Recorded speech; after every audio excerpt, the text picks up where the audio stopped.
mapagpalang araw po sa ating lahat, mga kalingap, mga kabisnes po namin minamahal. Ngayong araw po ito ay nais ko lang pong bigyan ng konting reaction video patungkol po kila Nanay Marieta at Jonathan.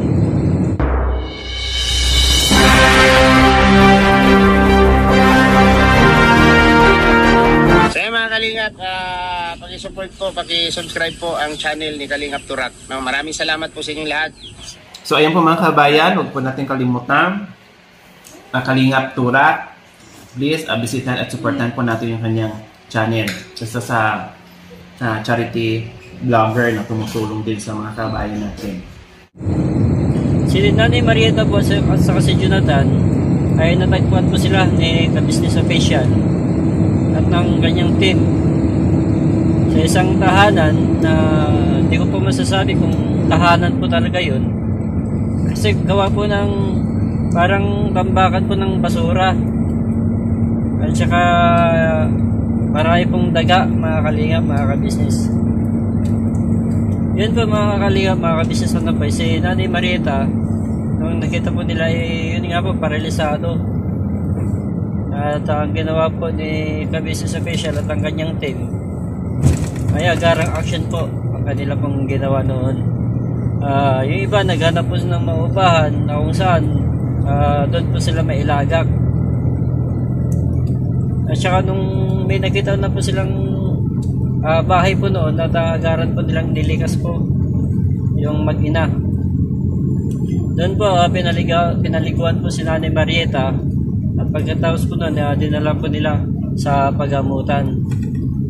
Kasi po si Nanay Marieta po ay isang paralisado po yun, si Nanay Marieta, tsaka may mga ilang sugat din po silang nakita. Kailangan po nilang papasuri po kaagad. At yun nga po, nung naipasuri po nila, binigyan naman po sila ng gamot. Yan po mga kalingap, mga kabisnes. Nakakataba nga lang po ng puso dahil meron po kagaya po nila Mr. and Mrs. Kabisnes. At ganoon din po ang kanyang anak na si Papa Dins TV, na pagtumulong po sila sa ating mga na handang tumulong po sa ating mga kababayan na higit na kailangan. Kung bago pa lang po kayo sa aking YouTube channel, panoorin niyo po ang video ni Business Official kung paano po sila napuntahan, kung paano po sila napuntahan noon sila Nanay Marieta at saka ni Jonathan, para mailigas po sa ganong sitwasyon. Nakakalungkot nga lang po mga kalingap, mga kabisnes, kasi kung sa ganong sitwasyon po, mapapaisip ka po talaga kung nasaan ba yung mga kamag-anak po nila, may kapatid ba si Nanay Marieta, pagkat hinayaan po nila yung ganong sitwasyon po ng mag-ina. Kaya sabihin na po natin na konting tulong, kahit hindi po sa pinansyal. Kasi yun lang po yung siguro mga kalingap, mga ka-business. Kung meron na pong bakante sa kanilang tahanan, bakit hindi po nila kukupin? O kahit na dalhan-dalhan man lang ng mga pagkain, kung hindi po nila kaya kukupin. Kasi yung mag-ina po ay namamalimos po sa lansangan, nanghihingi na po saan-saan. May mga iba rin po mga kapitbahay po nila na kahit pa paano may nagmamalasakit din naman, nabibigyan din po sila ng mga pagkain. Pero hindi po yun lahat. Kung mapapanood nyo po sa video po noong unang tagpo, may mga kapitbahay din po na parang baliwala lang po sa kanila. Yung ganong sitwasyon po ng mag-ina, hindi po nila, kumbaga, hindi po sila tumutulong, ganyan. Siguro po, malalan po sila, pero napaka-imposible naman po yun. Kahit na konting pagkain o kung konting malasakit man lang, sana sa mag-ina. Kasi kita nyo naman po yung naging sitwasyon po nila noon.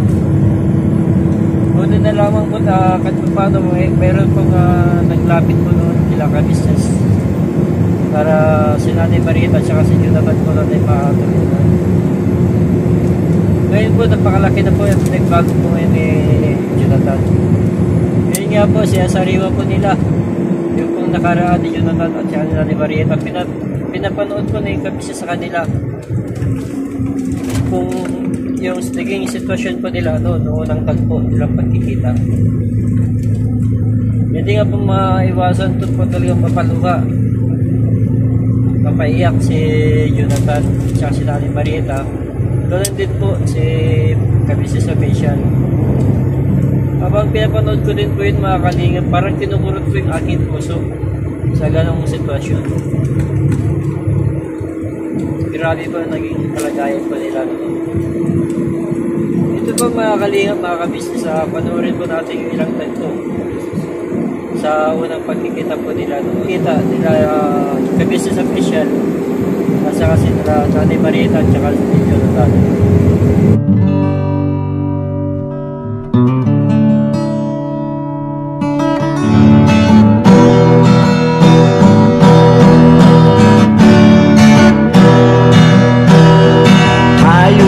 Lahat ay magkakasama, tayong lahat ay laging masaya. Pagtulong nyo ay sigurado, pagkat mayroon kayong harugong. Mahal namin kayo, mahal namin kayo. Pinuno kang my heart of gold. Mahal namin kayo, mahal namin kayo. Minahal kayo ng mga tao kahit sa panig nitong mundo, pagkat mayroon kayong harugong. Mahal namin kayo, mahal namin kayo. Keep it for a heart of gold. Mahal namin kayo. Pinuno kang my heart of gold, pagkat mayroon kayong harugong. Mahal namin kayo, mahal namin kayo.